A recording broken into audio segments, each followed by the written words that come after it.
Question d'assaut, le podcast par et pour les assos.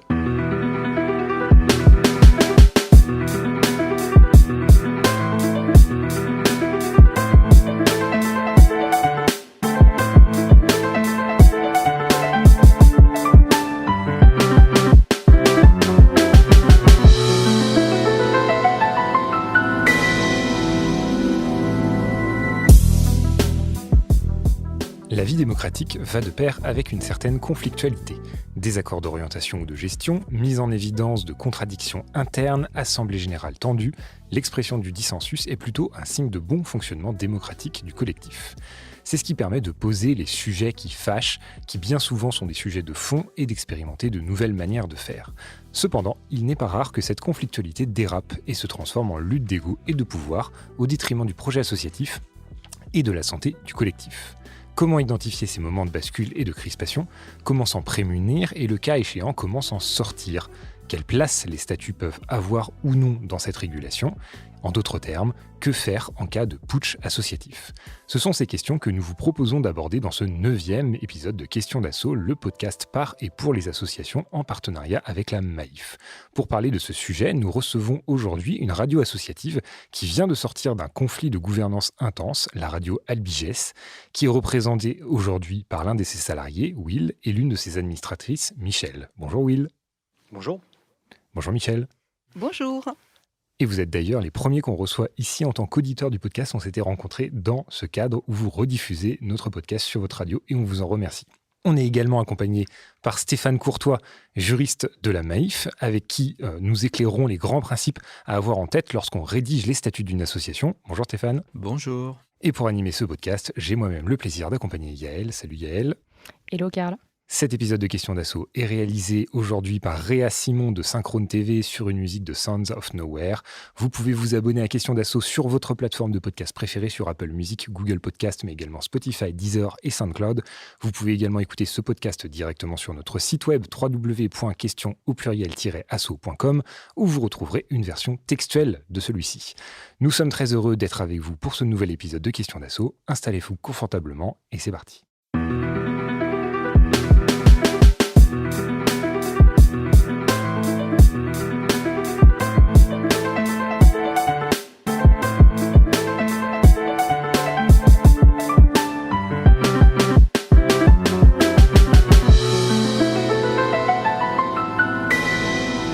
Et on retrouve Yael pour l'édito. Merci Carl.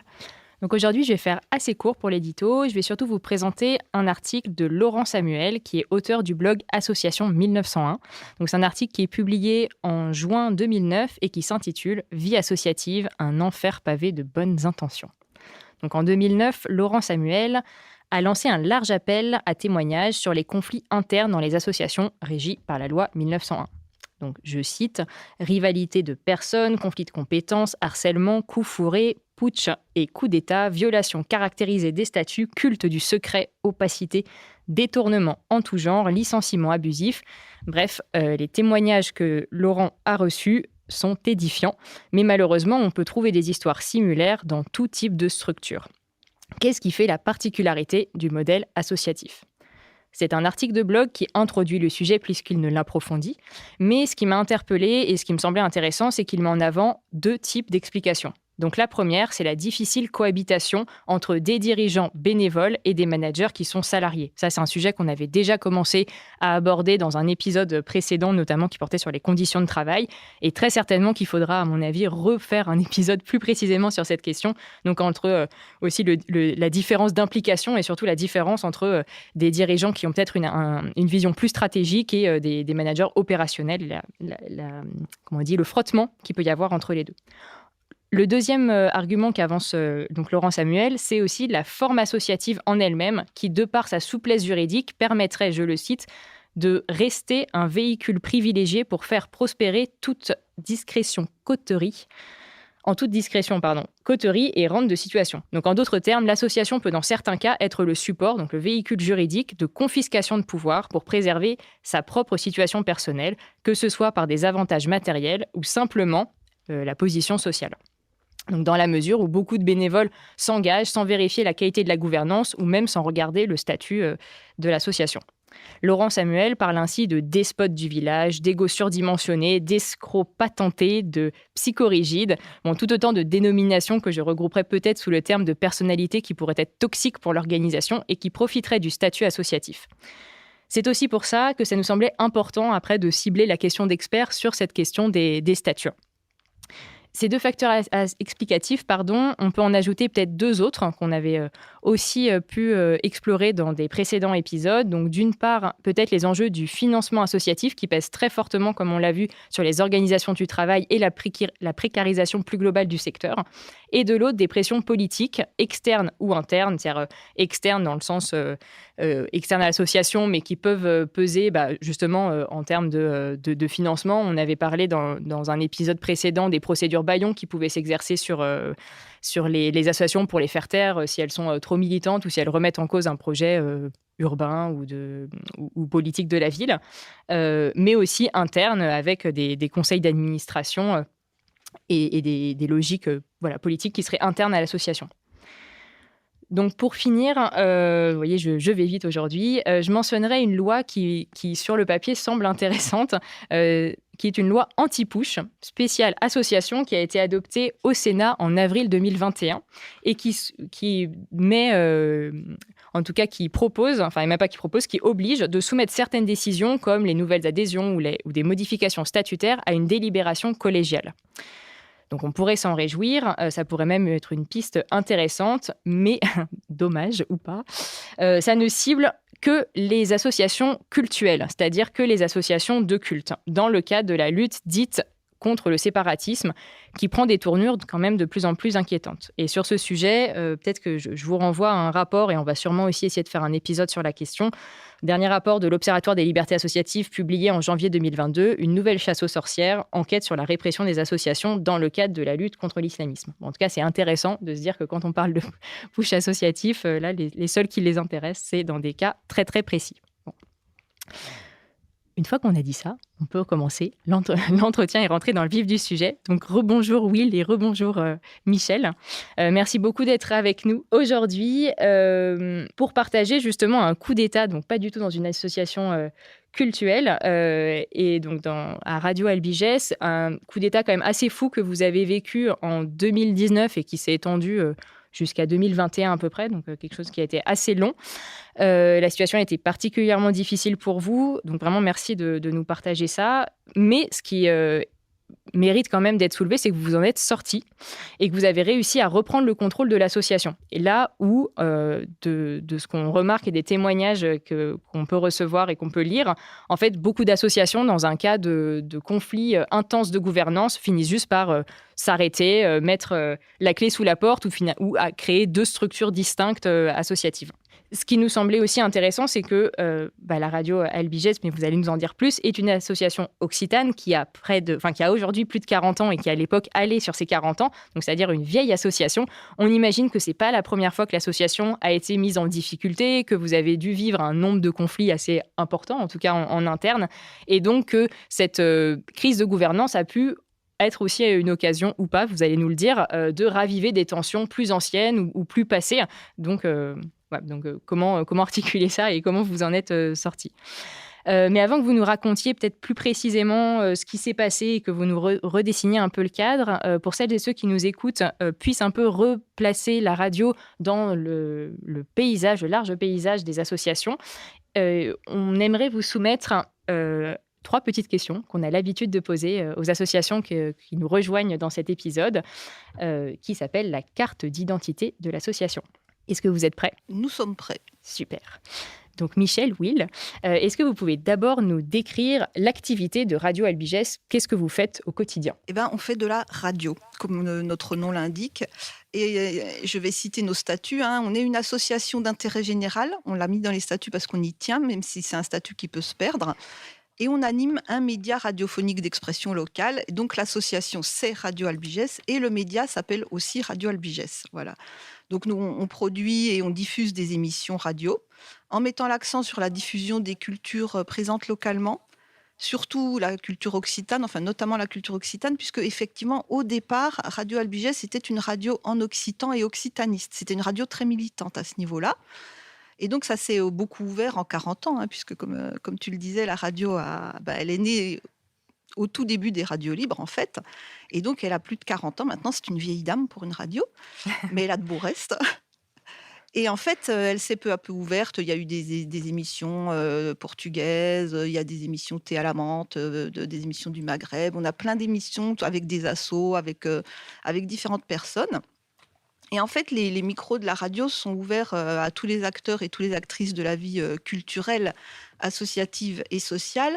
Mais aussi, c'est important pour nous, aux gens qui désirent s'exprimer et qui n'en ont guère l'occasion, c'est-à-dire souvent à des gens qu'on entend peu, quoi, des gens, comme on dit, simples, hein, ou qui sont en galère des fois. Dans le respect de l'autre, de l'égalité et de la non-discrimination, on y tient beaucoup aussi, hein, voilà. Et moi, je dirais en fait globalement, hein, en résumé, on est une radio de salles gauchistes et anarchistes. Super, merci pour cette présentation. Et justement, peut-être pour avoir aussi une idée un peu plus précise, parce que tu parlais de radio libre, Michel, du coup, c'est quoi votre mode de financement Alors, on a un budget qui tourne, enfin, bon an, mal an, ça peut être plus, ça peut être moins, mais c'est quand même plutôt plus, dans les 140 000 € annuels. Et on est essentiellement une radio subventionnée. On est considéré qu'on est vraiment un média local. On fait de la radio de proximité. On fait de la radio, on est installé dans les quartiers entre guillemets difficiles d'Albi. Au départ, on était à Cantopos, ce qui à vous ne vous dit rien, mais c'est le quartier le plus chaud d'Albi. Et maintenant, on a déménagé, on est à La Panouse, qui est l'autre grand quartier chaud d'Albi. Et on fait pas mal d'actions avec les habitants des quartiers. Justement, on fait pas mal d'actions en direction de la jeunesse. Et donc, on a la grande majorité de notre budget, 90% du budget, hein, à peu près, qui se compose de subventions. Alors, on a des subventions en fait qui correspondent à des actions précises, par exemple sur telle ou telle émission. Et puis, on a une grande partie qui vient du FSER, c'est le Fonds de soutien à l'expression radiophonique. Et c'est presque 50% de notre budget, donc c'est très important. Et en fait, cette subvention-là, la subvention du FSER, dépend de points. Et on gagne des points justement en ouvrant la radio à des femmes, à des associations, avec des actions, en donnant des formations aux salariés. Donc c'est quelque chose en fait qui ne peut pas être sucré politiquement, on va dire. Ça, c'est très important pour nous. Après, on a aussi des subventions importantes du département, de la région. On a des subventions d'associations occitanes, de quelques communes. Voilà, ça correspond à nos subventions.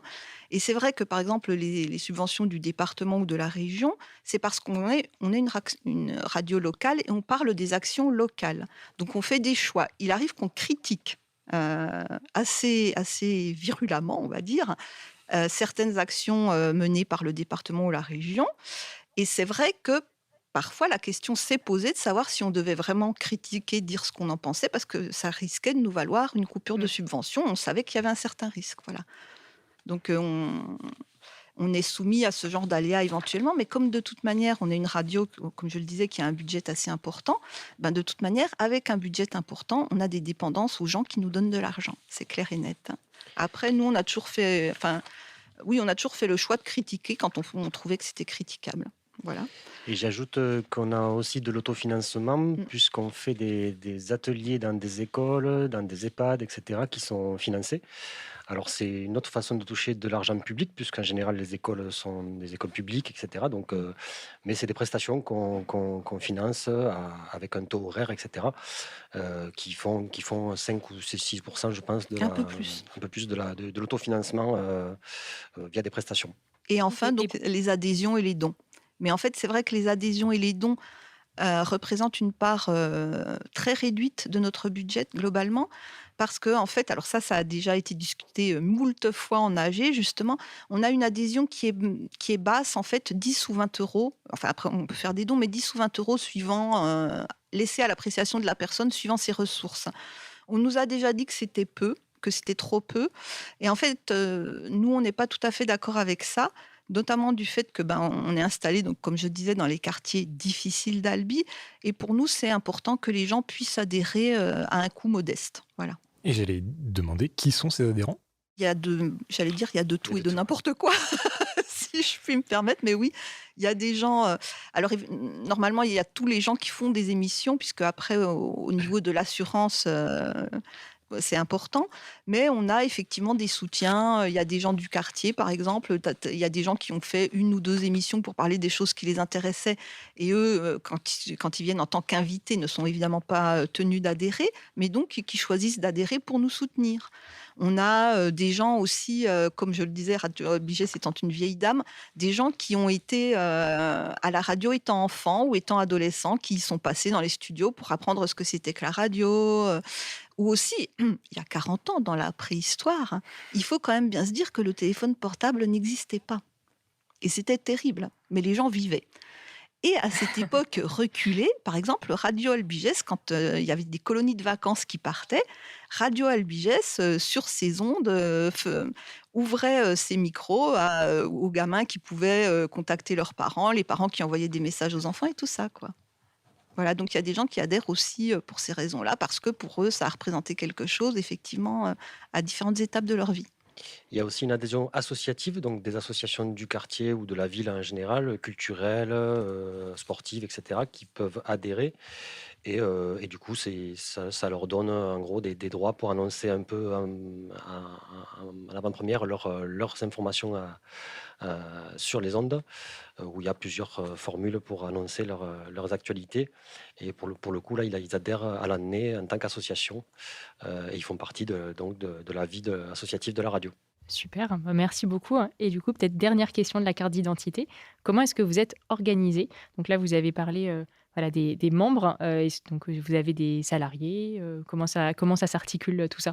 La radio a 4 salariés. On a 3 salariés qui sont en fait aux commandes, aux manettes techniquement, animateurs technico-réalisateurs pour Will et Arnaud, et technicien réalisateur pour Melvin. Et puis, on a aussi une salariée administrative. Voilà, c'est les 4 salariés de la radio. Et sinon, donc, on a les membres, les adhérents, qui sont là lors de l'AG. Tout le monde a le droit de vote, hein, tous les adhérents ont une voix. Voilà. Et puis, on a un conseil d'administration qui peut se composer de 7 à 13 membres, dont 2 membres, on va dire, indéboulonnables, parce que appartenant à des associations qui ont créé la radio, donc des associations occitanes, et le reste élus. Et enfin, on a un bureau qui est maintenant un bureau collectif, puisque les statuts ont été modifiés très récemment. Autrefois, nous avions un administrateur, un administrateur, que dis-je, un président, mais ce n'est plus le cas. Nous sommes maintenant dirigés par un bureau collectif. Et en fait, on a tous la même responsabilité juridique et la même responsabilité, le même pouvoir de direction. Et j'ajoute, il y a, si on peut la compter comme demi-salarié, on a en fait une salariée qui est mutualisée avec une autre radio associative amie sur le territoire, qui est plutôt dans l'ouest du Tarn. Et c'est une salariée dont le salaire est mutualisé avec Air d'Otan, une radio amie. Et donc elle produit des émissions pour les 2 radios, et son salaire est mutualisé pour les 2 radios. Bah, merci beaucoup et ça fait, je pense, bien la transition avec le sujet du jour. Donc, Karl, je te laisse commencer notre première partie d'entretien. Ouais, et pour cette première partie, en fait, on voulait justement revenir sur l'épisode difficile que vous avez vécu entre 2019 et 2021, où donc, voilà, il y a eu une prise de pouvoir au sein de l'association. Et avant d'arriver dans une partie plus analytique, donc on voulait vous laisser expliquer ce qui s'était passé. Si on a bien compris, c'est surtout donc Michel qui va s'exprimer. Alors, voilà, Michel, est-ce que tu peux nous raconter ce que vous avez vécu pendant cette période ? Alors, ce qui s'est passé, c'est qu'au départ, donc en 2019, peu de temps avant l'AG de 2019, il y avait eu déjà des dissensions au sein du conseil d'administration de l'époque, dont je n'étais pas membre, je tiens à le dire. Et en fait, il y avait eu le départ de pas mal d'administrateurs. Il en restait quelques-uns, mais loin des 15 à l'époque, c'était 15 maximum. Et puis, en fait, il y a eu encore d'autres dissensions et le président de l'époque a démissionné, mais très peu de temps avant l'AG. Et du coup, quand l'AG 2019 s'est tenue, il y avait beaucoup de place à pourvoir au conseil d'administration Et il y avait donc des dissensions entre les gens qui restaient dans ce conseil d'administration. Michel, peut-être, est-ce que pour clarifier un petit peu, tu pourrais nous donner la nature de ces dissensions? C'était vraiment des questions de pouvoir interne, de problèmes décisionnels, qui décidait quoi, qui disait quoi à qui. Comme je le disais, bon, moi à l'époque, je n'étais pas administratrice, mais c'est vrai que apparemment, donc moi de ce que j'en ai compris, le président de l'époque était quand même assez omniprésent et omnipotent, mais ça se passait très bien, par exemple, avec l'équipe salariée, parce que c'était quelqu'un qui, au contraire, par rapport aux salariés, était très attentif à leur bien-être, mais par rapport aux autres administrateurs, il était un peu dirigiste, on va dire. Voilà. Donc, ça créait des dissensions dans le CA. Et en fait, au bout d'un moment, donc, comme je disais, il a démissionné avec pertes et fracas. Et en fait, quand on est arrivé à l'AG 2019, donc moi, je me suis présentée parmi d'autres à ce moment-là pour être administratrice, mais il y a eu aussi des gens, je les appellerai machins, voilà, des machins qui se sont présentés. Et en fait, c'était des gens qui n'avaient jamais été adhérents, dont on ignorait tout. Et même certains n'étaient pas là à cet âge. Ils s'étaient fait représenter par quelqu'un qui a dit, en gros, machin vient d'adhérer, il se présente, il est super sympa, je vote pour lui. Et vous devriez en faire autant. Voilà. Or, à l'époque, en fait, avec les statuts précédents de la radio, comment dire, si dans le cas de machin, il suffisait qu'il y ait 2 personnes qui votent pour machin pour qu'il soit élu, s'il n'y avait pas d'autres personnes mieux élues. Donc, si par exemple, il y avait 13 places à pourvoir dans ce conseil d'administration et qu'il y avait 10 machins qui se présentaient, et c'est tout, les 10 machins étaient élus, même si 90% des adhérents n'étaient pas d'accord. Est-ce que vous compreniez là? Tout à fait, ouais, on te suit bien. Voilà. Je vois que Stéphane fronce les sourcils. Oui, c'est assez original comme. Donc, ce qui s'est passé, c'est majorité. qu'effectivement, un certain nombre de machins a été élu.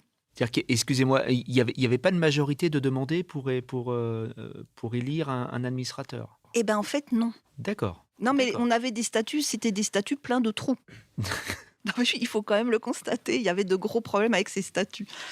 Donc, un certain nombre de machins ont été élus, et c'est à partir de là que les ennuis, que le putsch a vraiment commencé, puisque c'est avec ces machins et une partie quand même d'eux, notamment des administrateurs, des anciens administrateurs qui étaient restés, qui ne s'entendaient pas avec le précédent président, et qui en fait ont fait cause commune avec ces nouveaux venus, parce que en fait, en gros, ils voulaient tous faire autre chose avec la radio que ce qu'elle était. Notamment, il y en a un qui voulait faire de la musique, il y en avait un autre, il y en avait plein d'autres qui voulaient faire du rugby, du sport. On a découvert après que certains voulaient faire une radio commerciale. Enfin bon, voilà quoi. Et en fait, ça a assez rapidement dégénéré. Et comme le conseil d'administration n'était évidemment pas homogène, puisqu'il y avait des gens, dont moi, puisque j'avais aussi été élue, qui n'étaient pas du tout d'accord avec ce genre de conduite, on s'est fait virer comme des malpropres, il faut quand même bien le dire, puisqu'en fait, la majorité, puisque ils avaient la majorité en s'unissant pour des raisons diverses et variées, la majorité nous a virés sous des prétextes, on va dire, quand même assez fallacieux. Quand tu dis virer, excuse-moi, quand tu dis virer, ça sous-entend que vous avez été exclu du conseil d'administration. On n'a pas seulement été exclu du conseil d'administration, puisque le conseil d'administration est élu par l'AG. Donc, à l'époque, avec ces statuts-là, quand il n'y a rien de précisé, pour nous exclure du conseil d'administration, il aurait fallu que l'AG nous exclue. Or, l'AG ne nous aurait pas exclus. Donc, ce qui s'est passé, c'est qu'ils nous ont exclus de l'association, en invoquant qu'on avait violé les statuts. Est-ce qu'il y avait un règlement intérieur? Oui, il y avait un règlement intérieur, mais qui était assez Il n'y a pas eu imparfait d'appui aussi. sur ce règlement, non? Il était, Non, ça le n'a pas été règlement. ça n'a pas été l'outil pour vous exclure. Non, ça a vraiment été les statuts, en fait. D'accord. Oui, des statuts et beaucoup de mauvaise foi aussi. Oui, c'est pour ça que je parlais de prétexte fallacieux. Il y a quand même des choses où peut-être on en parlera, mais il y a l'interprétation des textes qui faisait que de toute façon ils étaient du bon côté, et même des choses vraiment aberrantes. Ils demandaient ils avaient chaque fois une majorité à une voix près. Donc il suffisait qu'ils disent à leurs amis de voter ça, même si c'était complètement aberrant. Ils ont fait des choses à huis clos, etc. Où devant la loi, ça valait rien, mais comme c'est eux qui avaient les rênes, tant qu'ils avaient les rênes, ils faisaient ce qu'ils avaient à faire. Donc, exclusion de membres du CA. Moi, ils m'ont mis à Voilà. pied, Et etc. ensuite, mise à pied, puis licenciement de Will. Donc, c'était vraiment. Ça visait vraiment à construire une radio totalement différente, oui. Est-ce que, du coup, à ce moment-là, là, quand il y a eu ce revirement, les membres ont été consultés un moment? Ils ont été tenus informés de ça? Ah non, évidemment non. Alors, pas de leur fait.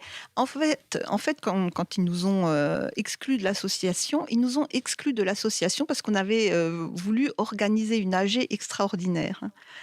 Parce que dans les anciens statuts, il y avait donc des articles contradictoires. Un article qui spécifiait que pour une AG extraordinaire, si plus de la moitié des adhérents voulaient organiser une AG extraordinaire, ils organisaient une AG extraordinaire.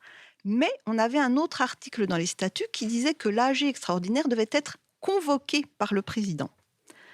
Et donc, nous, voyant que ça commençait à dégénérer salement, enfin, quand je dis nous, je veux parler de la minorité, la grosse minorité du conseil d'administration qui n'était pas d'accord avec la petite majorité du conseil d'administration, voyant que ça dégénérait salement, en fait, on avait rameuté les adhérents. Et c'est là que ça a commencé à...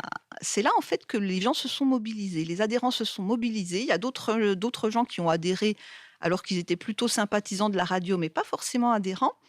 Et tous ces gens ont demandé, on dit, OK, maintenant, on n'est plus de la moitié, on organise une AG extraordinaire pour vous virer.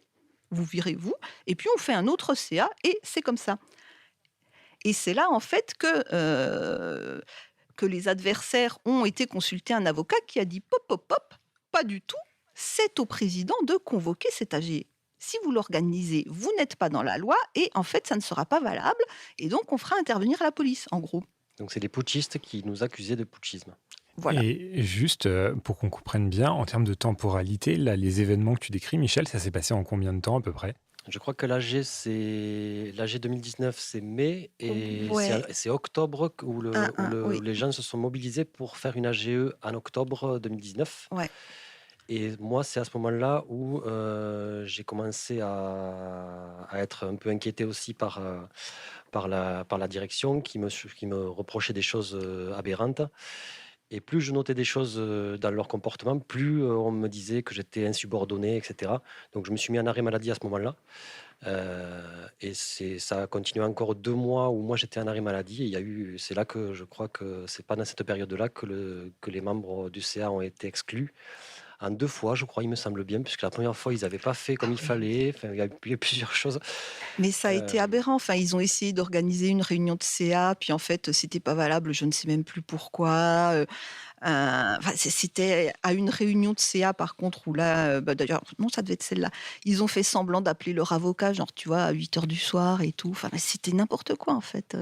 Il y avait vraiment... C'était juste hallucinant, quoi, en fait.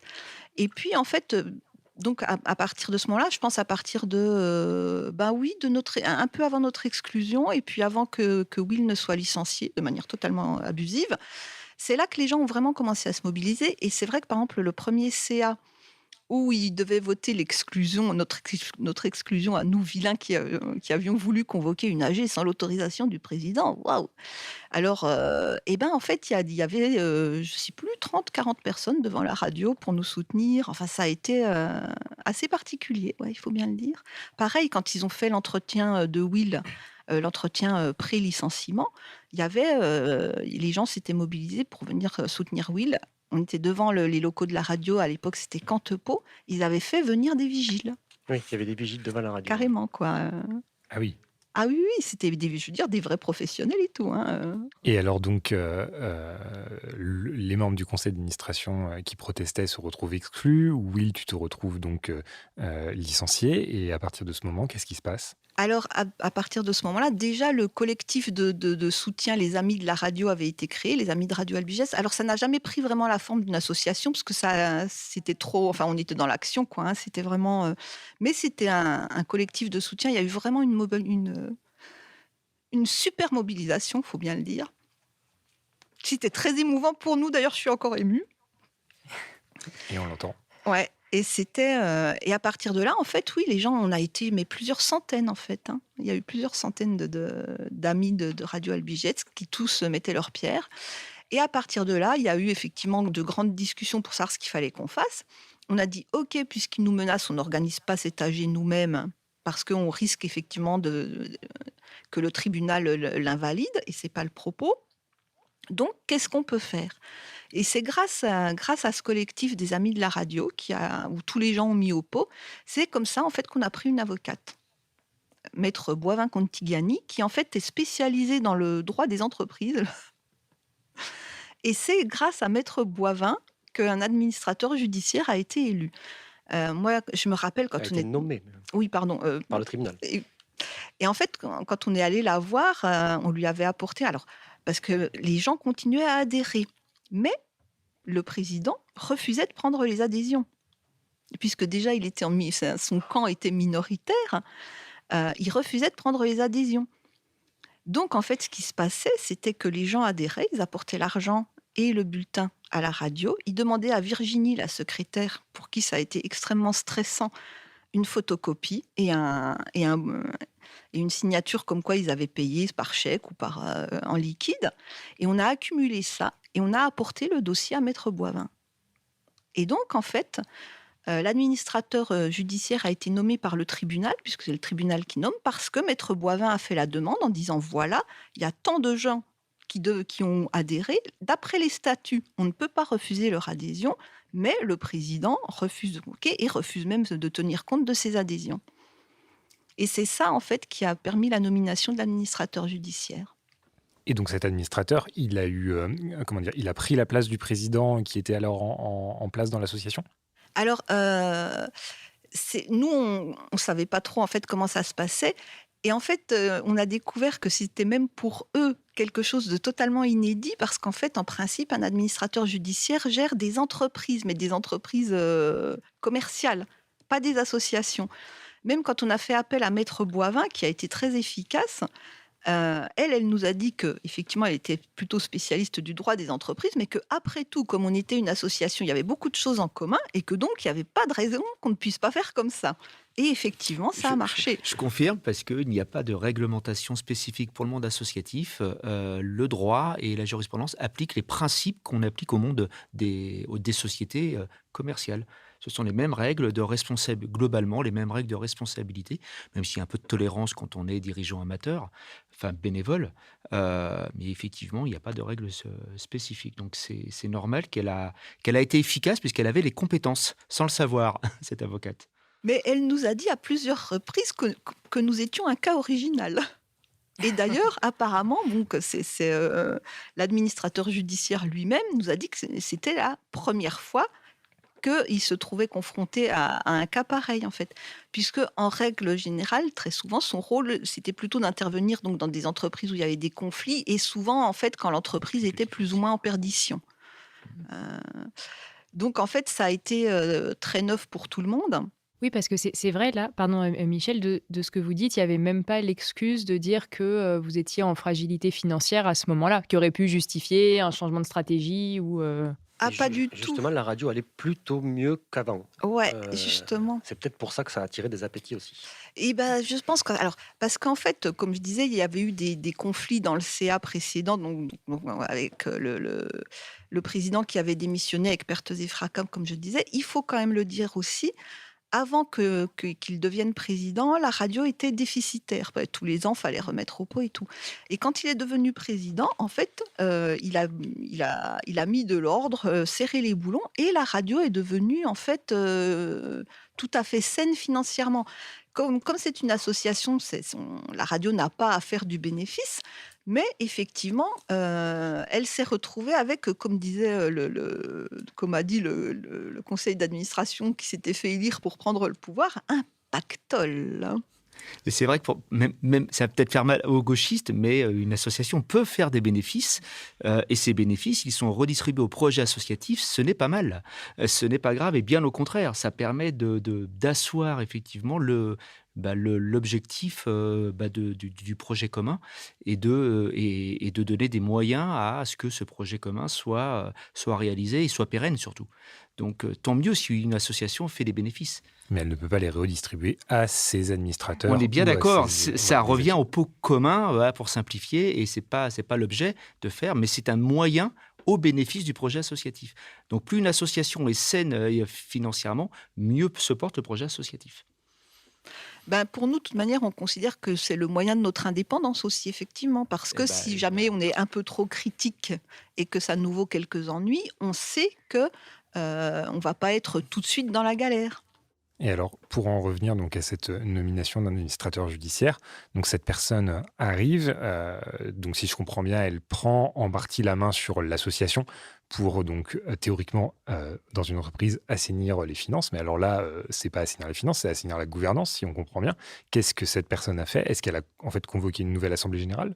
Alors, c'était son rôle. Quand Maître Desjours a été nommé, c'était spécifié par le tribunal, puisque c'était la demande en fait des adhérents, que son rôle était d'organiser une assemblée générale extraordinaire où les points exigés par les adhérents seraient votés ou pas, hein. Et donc, l'un des points une des exigences des adhérents, c'était la révocation du conseil d'administration dans son ensemble, de ce qui subsistait donc. Et en fait, donc, Maître Desjours est arrivé, il s'est mis un petit peu au fait des choses et il se préparait à convoquer cet AG quand, patatras, premier confinement. Ah, Hmm. on pensait pas le revoir ici, mais Ouais, d'accord. Et du coup, ça a pris beaucoup de retard, en fait. C'est ça ce qui un peu nous a mis dedans, mais comme tout le monde, en fait, hein, voilà. C'est qu'effectivement, il y a eu ce confinement et après, tous les problèmes après, des problématiques de distance, de machin, de bidule, patin, couffin. Et en fait, l'assemblée générale qui aurait dû être organisée par Maître Desjours, lui, il avait prévu, je pense, effectivement, de l'organiser, genre, Dans les 6 premiers mois de 2020, voilà, normalement. dans les 6 premiers mois de 2020, a eu finalement lieu, beaucoup plus tard, voilà, hein. Mm. Et du coup, Maître Desjours est resté aux commandes plus longtemps que prévu et bon, il a limité les dégâts, mais en fait, enfin, c'est vrai aussi que ça coûte cher, hein, un administrateur judiciaire, voilà. Mais au moins, cet AG a été organisé effectivement avec ce qu'avaient exigé les adhérents. Mais ça a Donc été rocambolesque. ça veut dire que l'administrateur judiciaire a été rémunéré en tant que salarié, comme un salarié par l'association, en fait. C'est le cabinet qui l'employait, en fait. Il y a eu comment dire? En fait, est-ce que c'était l'association qui devait payer le temps passé par l'administrateur judiciaire sur la structure? Oui, parce que quand ça va mal, l'administrateur judiciaire, il est payé sur la bête et il a un privilège et il est payé en premier. D'accord. Voilà, pour la liquidation d'une entreprise qui normalement qui est en difficulté, c'est lui qui a le privilège, le premier privilège. Voilà. Il a Il est rémunéré effectivement. été rémunéré par l'association. Mais bon, finalement, donc l'AG a été organisé et puis donc le conseil d'administration a été révoqué à l'unanimité de, je sais plus, on a été plus de 200 votants, quelque chose comme ça, ouais. Il faut Ouais. savoir que donc moi, à ce moment-là, j'étais licencié. Donc, moi, de mon côté, j'avais pris un avocat pour un droit du travail pour aller au prud'homme, en fait. Donc, il y avait deux choses qui se passaient en parallèle, mon dossier au prud'homme et cet espoir-là aussi de peut-être ne pas avoir à aller au prud'homme parce qu'on aurait pu changer les choses. C'est ce qui s'est passé au final. Mais j'avais affaire, moi, en tant qu'ancien salarié, à l'avocat de la radio, qui lui aussi, donc un avocat pris par l'ancien président, ce qui était sous tutelle de l'administrateur, et qui coûtait à la radio aussi. Donc il y avait cet avocat-là qui était contre moi, qui voulait non seulement me virer et puis m'enterrer sur tout ce que je pouvais dire. Et ça coûtait à la radio aussi. Donc on a pas mal, enfin, le budget de la radio a pas mal souffert de tout ça, même si au final on a quand même eu gain de cause. Et je Mm. voudrais dire par rapport à ça, c'est que mes collègues salariés qui sont restés en poste ont vu quand même l'administrateur judiciaire d'un bon œil, dans le sens où le dialogue était devenu ubuesque avec les autres administrateurs. Et c'était du moment que lui était aux affaires, c'était quand même un peu plus clair pour les salariés d'avoir un référent, de qu'est-ce qu'on fait, surtout pendant le confinement, etc. Parce que sinon, les rats avaient un peu quitté le navire et les salariés étaient un peu tout seuls à gérer tout ça avec le stress que ça comporte et de pas savoir ce que le président veut, puisqu'on ne sait plus qui est le président dans cette affaire, etc. Donc il y a eu beaucoup de stress pendant cette période avec mes collègues qui étaient encore en poste. Ouais, c'est vrai que ça les a protégés quand même, l'administrateur judiciaire. Et alors, une fois l'AG passé, donc le conseil d'administration révoqué, un nouveau conseil d'administration est élu avec donc toi, si je comprends bien, Michel, Oui. qui est membre de ce conseil. Et comment ça se passe à ce moment-là? Comment est-ce que vous essayez de remettre les choses à flot et notamment de réintégrer Will? Euh, alors, déjà, ça a pris un petit moment parce que, en fait, quand ce nouveau conseil a été élu, Maître Desjours n'a pas arrêté tout de suite d'administrer la radio parce qu'il fallait la validation du CTA. À l'époque, c'était le CTA, maintenant c'est l'ARCOM, qui est l'organisme de tutelle en Alors, fait des radios libres. CTA, c'est quoi? C'est le CSA territorial. Voilà, D'accord. du régional, quoi, voilà. Et en fait, alors en règle générale, tout le monde s'en fiche, en fait, faut quand même le dire. On envoie au CTA, le conseil d'administration a été réélu, où il y a 2 membres qui ont changé, et puis les choses suivent leur cours.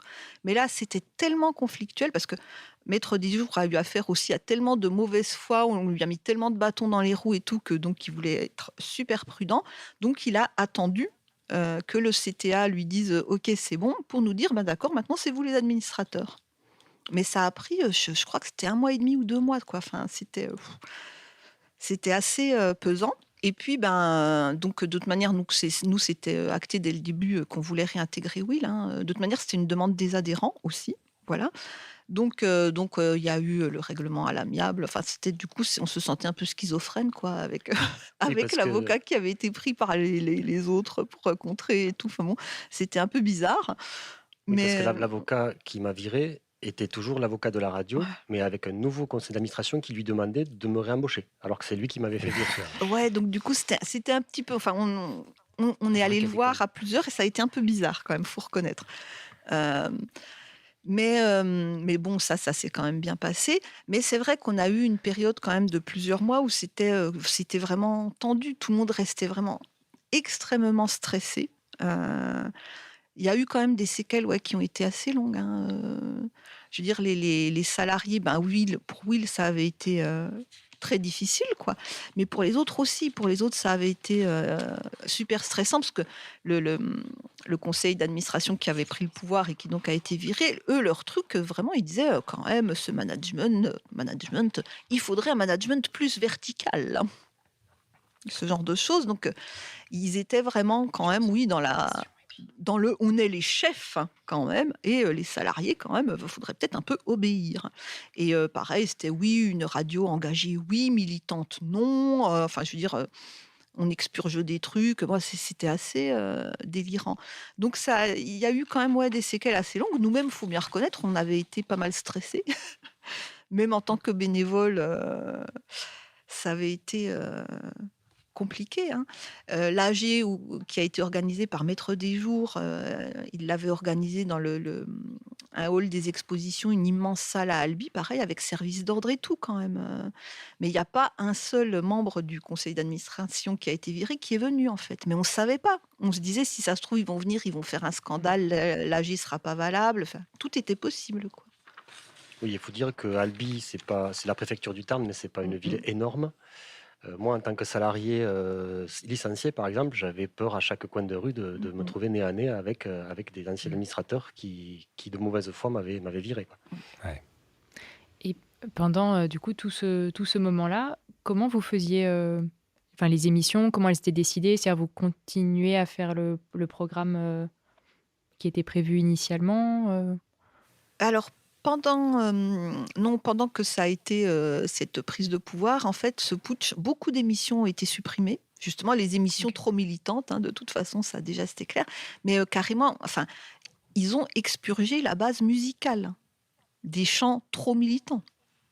Enfin, je veux dire, c'était du délire, quoi, en fait. C'était vraiment n'importe quoi. Euh, Donc, ils ont supprimé un certain nombre d'émissions. Et puis, il y a eu beaucoup de gens aussi qui, par soutien, ont décidé d'arrêter de faire des émissions tant que les choses n'étaient pas réglées. Oui, après, ça a été une année, c'était l'année Covid. Donc, le CTA ou le CSA, donc, qui est garant de la grille des programmes, et que la grille, normalement, si elle est déclarée au CTA, elle ne doit plus bouger pendant la saison. Ils ont été indulgents de toute façon sur cette année-là avec beaucoup de radios parce qu'ils savaient que justement tout le monde ne pouvait pas produire régulièrement les émissions vu le contexte. Donc c'était aussi en fait on leur a pas trop tapé sur les doigts parce que c'était une année spéciale. Mais c'est vrai que la programmation ça ressemblait pas à grand chose à part les salariés qui essayaient de maintenir un peu quelque chose. Sinon il n'y avait pas grand chose qui se passait à l'antenne et les gens l'ont entendu d'ailleurs. Mais le soutien a été vraiment massif parmi les adhérents, parmi les sympathisants. Et c'est vrai que, bon, comme je disais, après, il y a eu des séquelles parce qu'on était tous vraiment extrêmement stressés. Mais c'est vrai que ça a été aussi très réconfortant d'être aussi soutenu. Oui, merci beaucoup pour ce témoignage. Peut-être avant de passer au regard d'experts et pour comprendre un petit peu plus comment ça a pu se passer, ce dérapage, même si en fait vous l'avez quand même bien raconté. Un moment, Michel, tu as dit que voilà, il y avait dans les statuts en fait des articles qui étaient contradictoires. Est-ce que vous savez comment en fait ces statuts ont été rédigés à l'origine? Alors, à l'origine, je pense que les statuts ont été rédigés vraiment il y a 40 ans. Et ils avaient été rafraîchis, mais c'était quand même minimaliste. Ça avait été rafraîchi, mais je sais 97, pas. il me Ouais, semble. voilà. Enfin, c'était vieux. Et c'est vrai que c'était des choses qui dataient beaucoup et qui avaient été faites un peu par-dessous la jambe. Parce qu'au départ, Radio LBJ, c'était une radio libre. Et au départ, les radios libres, c'était 3 francs 6 sous, 3 micros. Même au niveau du matériel, il n'y avait que des bénévoles. Donc, il n'y avait pas de salariés à payer. Le matériel était basique. Les studios étaient basiques. Et en fait, une radio libre, finalement, au niveau de la prise de pouvoir, ça n'intéressait pas grand monde parce que c'était quelque chose de très simple et de très basique, finalement. Ouais. Donc, il n'y avait pas il y avait pas vraiment de lutte de pouvoir, en fait, pendant très longtemps. Il y a pu y avoir des luttes d'ego, évidemment, il y en a toujours dans les associations, hein, ça, je pense que vous le savez aussi, mais il n'y avait pas de lutte de pouvoir, en fait. Il y avait pas personne n'avait essayé quand même totalement de s'emparer du média lui-même. Et notamment les recrutements qui ont commencé à arriver donc après la création de l'association et de la création de la radio. Donc tu disais qu'effectivement au départ c'est beaucoup bénévole, mais donc à partir d'un moment il y a des salariés qui sont embauchés dans votre radio. Et à ce moment-là, vous n'avez pas non plus eu de nécessité de revoir les statuts, notamment pour prendre en compte voilà, les besoins ou ce qui est nécessaire aux salariés dans leur regard au conseil d'administration. On l'a fait, mais récemment, justement. Ok. Ça vient d'être fait, en réalité, après cet épisode. Pour dire, moi je suis à la radio salarié depuis 2013, j'étais auditeur et bénévole avant. En tout cas, depuis que je suis arrivé, moi j'ai remplacé quelqu'un qui était là depuis presque 20 ans, je crois. Donc il y a eu, je crois, 10 ans de bénévolat pur, ensuite 20 ans avec un technicien. Ça coïncide un petit peu avec l'arrivée de l'informatique aussi. Et puis les exigences du CSA aussi, c'est-à-dire qu'on pouvait à l'époque passer la même cassette tout le week-end, et puis il y avait beaucoup plus de bénévoles qui faisaient des émissions sur des heures différentes, ce qui faisait qu'il y avait toujours quelque chose à l'antenne, ou alors de temps en temps c'était une boucle. Mais avec le CSA qui oblige à émettre 24 heures sur 24, etc., il faut l'informatique, il faut des logiciels d'automation, donc il faut les compétences pour les faire tourner. Donc il y a plein de choses comme ça. Donc avec l'informatisation arrive aussi la nécessité d'un salariat expert, j'ai envie de dire. Mais c'est vrai que moi, en 2013, quand je suis arrivé, c'était les premières années où le CA décidait que les emplois seraient pérennes. Jusqu'à présent, il m'a semblé que c'était plutôt de l'emploi aidé de 6, 9 mois, 12 mois, et ça repassait à notre... Enfin, il y a eu beaucoup de turnover à part le technicien principal qui était là depuis longtemps, lui. Sinon, c'était pas l'objectif de viser des CDI. En 2013, quand je suis arrivé, le président de l'époque a dit ben, il faut CDIser tout le monde. Et donc, donc là, on va pérenniser les emplois. Du coup, il y a plus de cohérence dans ce qu'est la radio, dans ce qu'est l'antenne, parce que justement, les salariés restent en place et qu'ils évoluent, ils sont formés, etc. Et je pense qu'avant ça, avant 2010 peut-être justement, les salariés, ils apparaissaient pas dans les statuts parce qu'en fait, c'était une aide ponctuelle. Mais c'était pas quelque chose de structurant. Parce que la radio n'avait pas été conçue avec des salariés, en fait. Donc, ça a beaucoup évolué. Et là, quand on a retravaillé les statuts, pour nous, ça a été une question effectivement importante de savoir où les salariés intervenaient dans ces statuts. Et on a essayé de faire avec ces statuts quelque chose qui donnait aux salariés, en tout cas aussi une sécurité, pas seulement par rapport à l'emploi, mais quelque chose pour qu'ils aient une voix qui puisse intervenir et qui puisse effectivement donner l'alerte et réclamer aussi. Parce que comme on est donc une association loi 1901, c'est compliqué, les salariés ont une voix consultative, mais en fait, il faut qu'on fasse très attention par rapport aux voix décisionnaires, voilà, puisqu'ils ne sont pas censés profiter, enfin, effectivement, avoir autre chose que leur salaire, dégager un autre profit, voilà, que leur salaire par rapport à leur intervention dans l'association.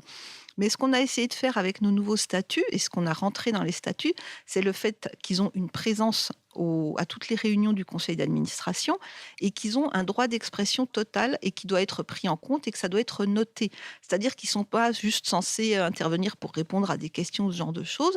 Ils ont le droit de dire ce qu'ils pensent. Ça doit être noté quand ils sont en désaccord. Et après, ça leur donne la possibilité de prévenir d'autres gens s'ils estiment qu'on fait des choses qu'on n'a pas à faire. Et donc on voit bien que les statuts, c'est important, ce qui va nous permettre de passer précisément à la question d'expert.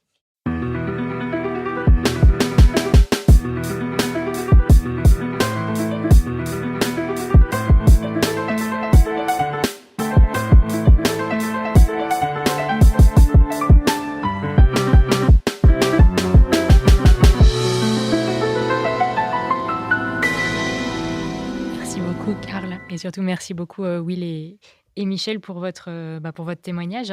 Donc, effectivement, aujourd'hui, on reçoit Stéphane Courtois, qui est juriste au service associatif de la Maïf et qui va nous parler des statuts, justement, et des grands principes, à quoi il faut faire attention quand on fait des statuts et surtout les statuts, à quoi ça sert. Donc, on l'a bien vu là dans le témoignage et dans l'affaire donc de la radio Albiges. La rédaction des statuts, c'est un passage obligé pour les assos. Je veux dire, on y passe tous, mais souvent c'est assez négligé. Je pense qu'on a été beaucoup à regarder des modèles et à essayer de faire des copier, couper, coller plus ou moins fructueux.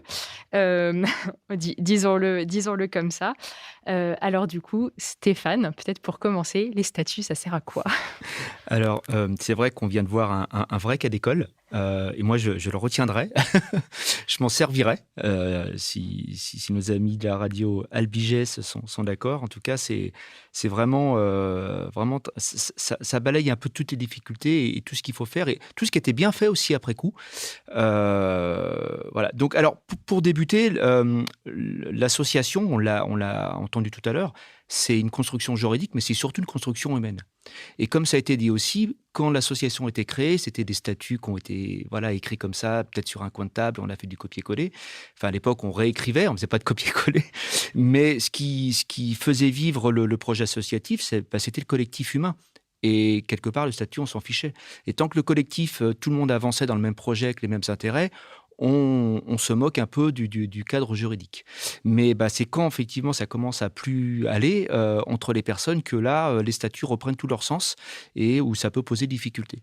Et pour ce faire, la loi de 1901 a prévu la liberté totale de rédaction, d'articulation du contrat, parce que c'est un contrat entre les parties prenantes et les parties prenantes qui vont pousser le projet associatif. On peut faire tout ce qu'on veut en droit, pour rédiger les statuts. Il n'y a pas de règles précises. On se réfère au cadre général du droit des contrats en France. Alors, c'est vrai qu'il y a des contraintes administratives qui nous font un petit peu obligés à avoir un cadre un peu formaliste du président, du bureau, de trésorier, du secrétaire général. Bah, c'est lié aussi que la préfecture demande souvent un interlocuteur, un représentant. Et par principe, bah, on estime que le représentant, c'est le président. Mais c'est pas parce qu'effectivement on demande un représentant qu'on peut pas avoir, comme maintenant dans la radio LBGS, il y a une direction collégiale. Ça, c'est tout à fait possible. Et d'ailleurs, c'est ce que enfin, quand on pose la question et quand on a des difficultés à trouver des personnes qui veulent s'engager, bah moi, je pousse la direction collégiale, puisque là, on est plus fort à plusieurs, avec les mêmes droits, avec les mêmes obligations, mais surtout, bah, ça permet d'avoir une répartition des responsabilités et de pouvoir s'appuyer sur les autres pour pouvoir agir sans vouloir prendre toute la responsabilité, parce que parfois, il y a des craintes aussi quelque part, de pouvoir aller en prison si on est président. Ce qui est assez compliqué. Pour le coup, là, les anciens présidents ne sont pas allés en prison. C'est assez compliqué à y aller quand même. Mais l'idée, c'est ça. C'est pour rassurer et encore revenir à l'engagement militant, l'engagement bénévole. Donc, cette liberté contractuelle, ah bah, elle a un côté positif et un côté négatif, hein, comme toute médaille. Positif, c'est qu'on peut faire ce qu'on veut, mais négatif, c'est que s'il est mal fait et que si ça dégénère dans les relations humaines, bah, ça peut être une source de blocage, comme ça a été avec 2 articles contradictoires qui faisaient qu'effectivement, à un moment donné, bah, fallait trancher. Et la seule solution pour trancher, c'était la justice. Voilà. Donc, ça c'est la base. Alors, en théorie, bah, je vais vous parler d'en théorie, parce que la vie, on vient de la voir, mais comme disaient des proches, en théorie, tout va bien. C'est que normalement, les statuts et le règlement intérieur, tout ce qui va en découler, il est au service du projet. Donc, il doit normalement se faire, non pas à la va-vite, mais se faire de manière posément, et faire en sorte que ce soit un outil au bénéfice du projet associatif et essayer d'anticiper effectivement les modes de gouvernance et la pratique associative que l'on a. Et les relations humaines que l'on veut mettre derrière. C'est pas grave d'avoir quelqu'un dans l'absolu qui n'est pas un autocrate, mais qui prend des décisions s'il a les compétences et si on s'appuie sur lui. Et si au final, comme ça a été un peu dit tout à l'heure aussi, bah, le président, même s'il était un petit peu autocratique au sein du CA, par contre, dans ses relations avec les salariés, il allait dans le bon sens. Il avait une écoute, c'était un manager au sens moderne du terme. Et le projet associatif, il se poursuivait. L'objectif, c'était de développer la culture occitane. Et c'était ça qui était mis en place. Et puis, en plus, c'était un bon gestionnaire. Il arrivait effectivement il a assaini la gestion, donc ça ne pose pas de souci en soi. Voilà. Donc avoir un dirigeant un petit peu fort ou une direction un petit peu forte, c'est pas un problème en soi, sous réserve que tout le monde y retrouve son compte et que l'objet social et que le projet associatif perdure. Donc il n'y a pas de bonne règle en fin de compte. Ce qu'on dit effectivement, c'est que il faut que l'organisation juridique soit en phase avec la vie à l'intérieur de la structure. Par contre, il y a quand même quelques règles à respecter. C'est la formalisation de tout ce qui peut être fait, tout ce qui peut être dit. Donc, quand on est dans une direction collégiale comme actuellement, il faut absolument que dès qu'il y a une décision qui soit prise, elle soit validée par le bureau. Alors, je ne sais pas s'il y a un bureau qui a été recréé derrière, mais ça, c'est important pour sécuriser les décisions et sécuriser les administrateurs. Ça, c'est très important. Je trouve que c'est hyper intéressant ce que tu viens de dire, Stéphane, parce que ça me rappelle quand on a rédigé les statuts dans mon association où justement, peut-être pour refaire l'historique, en fait, nous, on n'était que 2 au départ. Et d'ailleurs, je dois avouer que la première fois qu'on a créé l'association, c'était d'abord pour... C'est le minimum pour créer une association. Alors, oui, c'est ça. Mais c'était vraiment le minimum. Et c'était surtout parce qu'on allait recevoir de l'argent. Enfin, on organisait des événements. Et donc, on faisait passer, on va dire, un chapeau pour récupérer des dons. Et une fois que vous avez des dons, il faut aller... dans une banque pour pas qu'il y ait de détournement de fonds. Et quand vous allez à la banque, on vous demande d'avoir un statut... Une personnalité juridique. Une personnalité juridique. Et donc on ne pouvait pas rester en collectif. Et donc, on s'est mis en association. Mais donc là, dans ce cas-là, tu te projettes dans un collectif futur qui, en fait, n'existe pas. Donc, oui. Comment faire? La souplesse que donne la loi 1901 par rapport au statut commercial qui est un peu plus rigide et vraiment contrôlé, c'est que rien n'empêche de réviser les statuts. Et pour le coup, ça a été fait parce qu'il y a eu ces difficultés, mais c'est pas un drame, bien au contraire. Il faut faire vivre effectivement les statuts, les règles, ou simplement le règlement intérieur, ou l'organisation, il faut les faire évoluer par rapport à l'évolution de l'association. Et c'est ça qui est important, en fin de compte. C'est que l'association est une personne juridique, mais c'est une personne morale particulière qui vit, parce qu'un projet associatif, il est jamais figé. Et là, on le voit bien encore avec l'évolution de la radio, qui avait au départ une visée très occitane, très précise, très militante, hein, le mot était dit, puis aujourd'hui qui s'est ouverte. Voilà, qui a une démarche beaucoup plus ouverte. Et donc, tout en restant militante, si tout j'ai en bien restant entendu. militant. Mais étant salarié d'un assureur militant, ça ne me pose pas de difficulté. Voilà. Donc, et on dit souvent apprendre de ses erreurs. C'est vrai dans sa vie personnelle, mais c'est vrai aussi pour l'association. Et là, pour le coup, il y a eu des erreurs, ils les ont corrigées, et peut-être que demain, ils seront amenés à recorriger de nouveau l'organisation qui était définie aujourd'hui. Mais souvent, on dit que les statuts, ils ont aussi un rôle protecteur pour les associations. C'est un peu ce qu'on voit aussi avec le cas de la radio Albiges, là, c'est que finalement, leurs statuts ne les ont pas protégés. Et donc, dans quelle mesure on arrive à produire des statuts qui, à la fois, collent à notre modèle organisationnel, mais qui sont protecteurs pour la structure? Ce que l'on dit, c'est qu'il est protecteur pour les personnes qui représentent l'association. C'est-à-dire qu'aujourd'hui, ce qu'on peut reprocher à un administrateur, c'est de ne pas respecter les statuts. Ne pas respecter le mandat que l'association lui a donné. Il peut y avoir les statuts, puis on peut lui donner un mandat spécifique pour une mission autre. Et donc, ce qu'on peut lui reprocher, parce que l'association peut reprocher à un administrateur ou un mandataire, ça peut être aussi un adhérent, hein, ça peut être, ou un dirigeant de fait, hein, pour le coup, c'est de ne pas respecter, alors là, mais pour un dirigeant de droit, c'est de ne pas respecter les statuts. Et ce non-respect, s'il cause un préjudice à l'association, dans ces cas-là, il peut voir sa responsabilité en tant qu'administrateur, en tant que mandataire social engagé. C'est ça, ça sert à ça de respecter les statuts.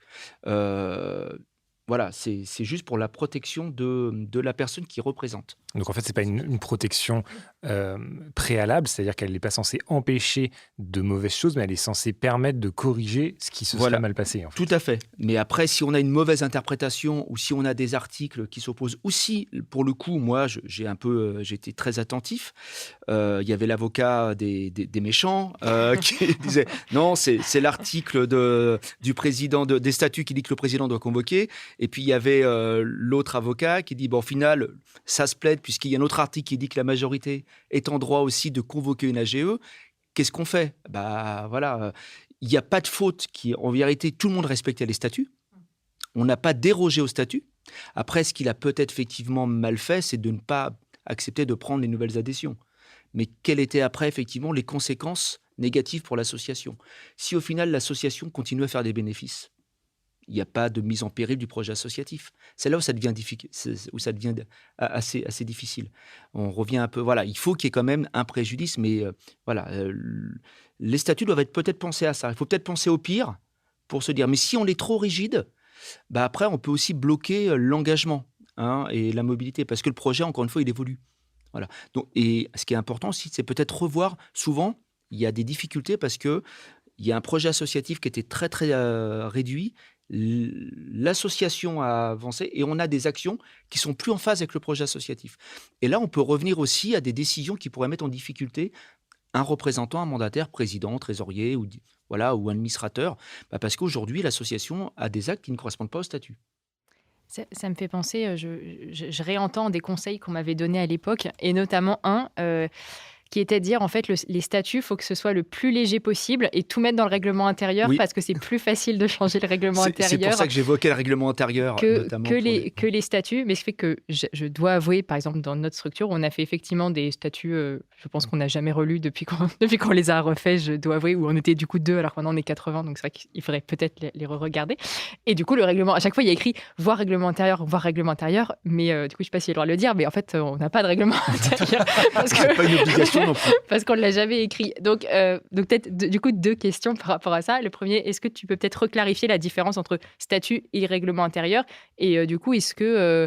en fait, c'est... Parce que c'est vrai que moi, je crois qu'on m'avait aussi dit ça en disant parce que quand tu changes les statuts, il faut les republier et du coup, ça coûte de l'argent. Enfin, il y a un coût en préfecture. Plus depuis un an, la publication des statuts est gratuite depuis un an. Les statuts, c'est le contrat de base qui va créer... Alors, c'est pas les statuts qui vont créer, c'est la publication la déclaration en préfecture. Et pour pouvoir effectivement matérialiser la création de l'association et lui donner la personnalité juridique, capacité à ouvrir un compte, capacité à embaucher, capacité à faire des bénéfices. Tout ça, c'est les statuts qui vont formaliser, qui vont concrétiser la création de cette personne en fin de compte. Voilà. Donc ils peuvent être assez, comme tu dis, assez light, assez simple. Ce qu'il faut, c'est que l'objet social soit licite. Bien entendu, c'est la seule vérification qui est faite. Mais après, à l'intérieur, et la préfecture va demander un représentant. Alors des fois, on a des fonctionnaires un petit peu têtus qui ne connaissent que le président, que le trésorier et que le secrétaire, qui vont dire j'ai pas de président, mais c'est pas grave. Il faut arriver à lui dire que dans la loi 1901, il y a pas beaucoup d'articles où vous voyez président, ce n'est pas noté. Donc moi, j'ai un mandat dans le statut, il est noté que le représentant, il va être désigné par un mandat. Voilà. Donc ça sert juste à ça. Après, la vie intérieure, ça peut être le règlement intérieur. On peut définir des mandats spécifiques en fonction des besoins et de l'évolution. La seule alerte que je disais tout à l'heure, c'est attention à l'objet social. Il faut à la fois qu'il ne soit pas trop restreint et pas trop large non plus. Il faut se donner les moyens que l'objet social permette d'anticiper l'évolution. Sinon, on sera obligé de repasser devant la préfecture et refaire les statuts. Voilà. Mais c'est davantage dans la vie au quotidien, peut-être le règlement intérieur qui est peut-être le plus important et les mandats que les statuts en eux-mêmes. Sous réserve à ce qu'on soit effectivement volonté d'avoir une décision collégiale et là, il faut y repasser. Voilà. Okay. Merci beaucoup Stéphane. De rien. Je pense qu'on peut passer à la dernière partie de l'épisode. Et dernière partie où on voulait revenir avec vous, Will et Michel, sur notamment comment est-ce que... ensuite, vous en êtes sortis, quelles issues vous avez trouvées, et notamment comment est-ce que vous avez réagi. Et peut-être justement, on parlait des statuts. Qu'est-ce que vous avez apporté comme modification précisément dans vos statuts lorsque vous êtes sortis de cette situation et que vous avez pu reprendre la main sur l'association ? Alors, on a modifié pas mal de choses dans les statuts. La première chose qu'on a modifiée, c'est par rapport justement à l'élection des administrateurs et des administratrices, où on s'est dit, machin élu avec 2 voix, ça, c'est fini. Maintenant, effectivement, pour être élu administrateur ou administratrice, il faut obtenir la majorité des voix des adhérents représentés. Donc, il n'est plus question... Stéphane dit que c'est une bonne chose. Oui, mais nous aussi, on trouve. Ensuite, on a vraiment clarifié cette histoire de convocation à l'Assemblée générale, puisque en fait, nous, on se disait, dans une association, le vrai pouvoir, normalement, c'est l'AG, c'est l'ensemble des membres. Tous les adhérents, ils ont droit à la parole et tous les adhérents, ils ont droit à un pouvoir de décision dans la conduite de l'association. Maintenant, c'est évident que, par exemple, quand on a 100 ou 150 adhérents, c'est pas forcément pratique. Ils vont pas venir tous les jours dire « Ah, mais moi, je voudrais ci, je voudrais ça ». Donc, on s'est dit, effectivement, l'ensemble des adhérents, l'AG, elle élit des administrateurs qui eux-mêmes élisent un bureau qui est chargé de la gestion, on va dire, plus quotidienne. Donc, on s'est dit, si à un moment, les adhérents trouvent qu'il y a un problème, il faut qu'ils puissent convoquer une AG, eux aussi, indépendamment du bureau, puisque normalement, c'est le bureau maintenant qui convoque. On s'est dit, OK, si la moitié des adhérents veut convoquer une AG, la moitié des adhérents convoque une AG. Là, il n'y a plus d'histoire. En tout cas, la moitié des adhérents demandent en fait au bureau de convoquer l'AG. Et si le bureau ne le fait pas dans les 2 mois, les adhérents s'organisent. Voilà. On a mis la limite des 2 mois parce que de toute manière, ça ne se convoque pas non plus. Il faut envoyer les convocations justement et tout. Donc, puis il faut trouver une salle. Enfin c'est toujours un peu, ça prend un peu de temps. Mais pour nous, là, c'était clair. On s'est dit, OK, si les adhérents estiment qu'il y a un problème, il faut qu'ils puissent eux-mêmes convoquer et eux-mêmes mettre un ordre du jour en place et voter. Voilà. Et puis, on a fait ça aussi pour la majorité des administrateurs. C'est-à-dire ceux qui ne sont pas au bureau. S'ils estiment qu'il y a un problème et qu'ils sont plus de la moitié, ou d'ailleurs avec des membres du bureau ou pas, ils peuvent eux aussi convoquer une AG. Donc, en fait, pour nous, alors après, à un moment, on a eu des discussions du genre « Ah ouais, mais alors tu te rends compte, si jamais ils sont pas contents, puis qu'ils s'amusent à convoquer des AG tous les 3 mois, quoi. » C'était ça, en gros. On leur a dit « Non, mais vous avez vu la galère que ça a été pour nous pour le faire. Évidemment qu'ils vont pas faire ça tous les 3 mois, hein ?» Non, mais je fais une aparté, je trouve ça bien. Vous avez construit anticipé un contre-pouvoir par rapport à votre histoire. Voilà, on a appris de ses erreurs et c'est très bien. Ça donne une possibilité de maintenir le projet et de faire évoluer, effectivement, d'éviter ce putsch en fin de compte. Vous avez donné les moyens de ne plus réitérer ce que vous avez subi. Vous vous êtes fait aider par un ou une juriste pour les réécrire, pardon. Non, on s'est pas fait aider par, des juristes, mais, une des membres du bureau collectif, a des compétences un peu, elle a travaillé effectivement un petit peu avec des juristes et des avocats. Donc en fait, elle a participé beaucoup à la rédaction des nouveaux statuts. Il se trouve que en fait, dans le Tarn, notre affaire a fait pas mal, parler. Il y a d'autres associations qui ont réécrit aussi leur statut, en 2021 ou en 2022 là, qui sont en train. Donc c'est des gros chantiers, c'est parfois 6 mois de travail, avec des gens et des gens qui sont justement on avait une personne au début de la réécriture, pour les statuts de Radio Albiges qui venait d'une autre association qui a 2 salariés et qui fait, la promotion de l'agriculture biologique en gros, qui est une grosse association, sur le Tarn et qui venait de réécrire ses statuts suite à notre affaire et du coup qui est venu aider à l'écriture des statuts de Radio Albiges. Donc il y a une interassociative aussi pour voir un petit peu quels sont les cas particuliers de chacune association et voilà, pour profiter au fil de l'expérience de chaque association de quels sont les angles morts des statuts. Et il me semble, pour revenir au statut, il y a aussi une ancienneté demandée, c'est-à-dire qu'on ne peut pas adhérer, enfin être élu Mmh mh. administrateur si on n'a pas un minimum d'historique avec l'association. C'est 6 mois. En fait, on a aussi, mis ça effectivement dans les statuts. Pour être élu administrateur, il faut avoir 6 mois d'adhésion et puis donc on a un bureau collectif maintenant, on n'a plus de président, machin, tout ça. Donc on est tous, juridiquement, co-responsables, mais c'est vrai aussi, c'est pas seulement la co-responsabilité pour nous, juridique qui est importante, c'est que réellement, en fait, il y a plus de voix prépondérantes par rapport à ça. On est tous, comment dire? Oui, on est tous égaux par rapport à ça, aussi dans les responsabilités, même vis-à-vis, en fait, des adhérents, vis-à-vis des salariés, certains d'entre nous, s'occupent plus de telle ou telle chose, mais il y a pas, en fait, de trésorier, de machin, tout ça. En fait, on est vraiment, en principe, tous co-responsables. Après, comme je disais, bon, effectivement, au niveau des compétences, si moi, je m'occupe, par exemple, plus de la trésorerie, donc je suis plus au courant que les autres. Mais c'est pas pour ça qu'en fait, comment dire? J'ai un droit de regard ou des informations qu'ils n'ont pas. Oui, et pour parler aussi du fait que, on disait tout à l'heure qu'il y a des gens qui se sentent pas non plus d'être investis à ce point-là, puisque là, c'est des bureaux tous les 15 jours avec Mmh. les salariés, donc c'est quand même assez chronophage. Il y a des gens qui ont décidé justement de rester dans le CA sans responsabilité au bureau collégial. Donc c'est pas non plus un collège solidaire complet, comme il peut y avoir dans d'autres associations où Mmh. en fait il y a plus de bureaux, c'est un CA collectif. Là, il y a quand même 2 étages puisqu'il y a des gens qui ont fait partie de la bataille, mais qui se sentaient pas non plus de venir tous les 15 jours, sur place, mais qui sont au CA tous les mois, je crois, c'est ça Ouais, c'est tous les la mois fréquence? et puis qui font, par exemple, partie de on a des commissions, il y a des commissions pour organiser l'anniversaire de la radio, donc ils s'occupent plus de l'organisation des fêtes ou de ce genre de choses, en fait, ouais. Et puis effectivement, donc on a inscrit dans les statuts aussi, donc comme je disais, la présence, des salariés et la voix consultative des salariés au bureau, ça y était déjà, mais notamment au CA aussi, oui. Justement, à ce propos, j'ai une question à vous poser et par rapport à votre volonté d'inclure davantage les salariés et je trouve ça très bien.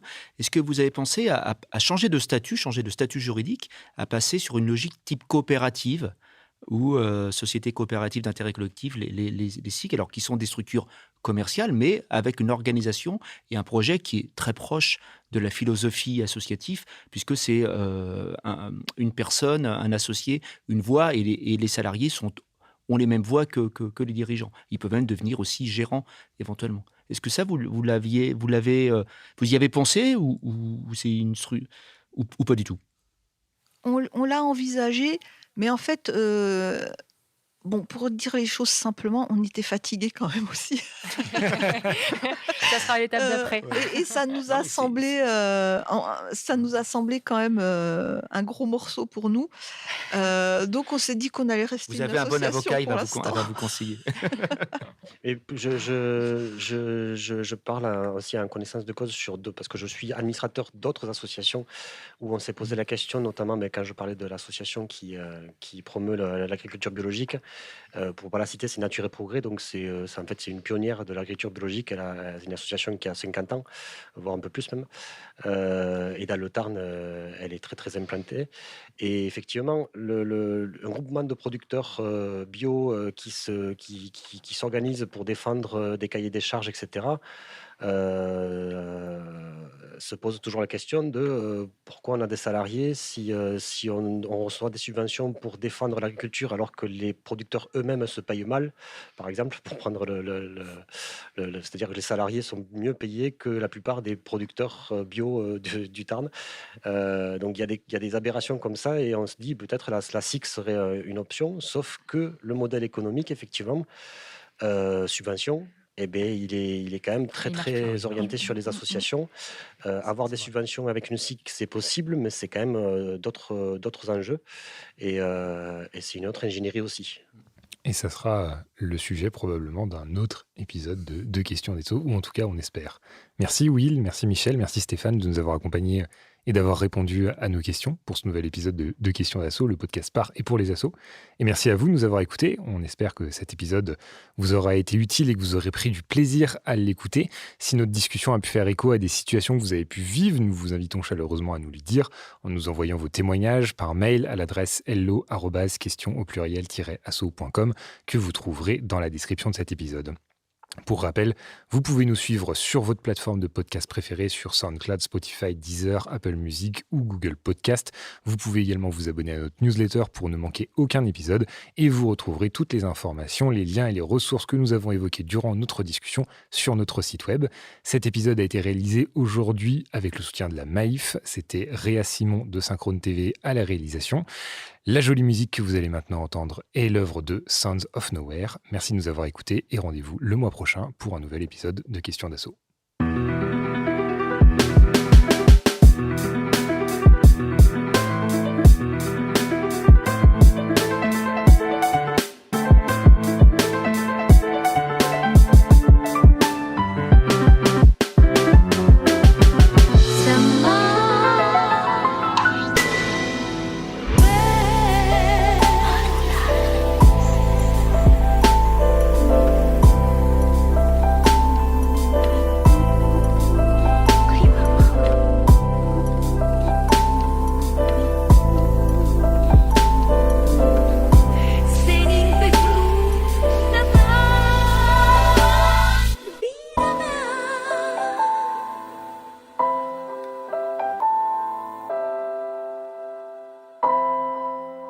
Questions d'Asso, Le podcast par et pour les assos.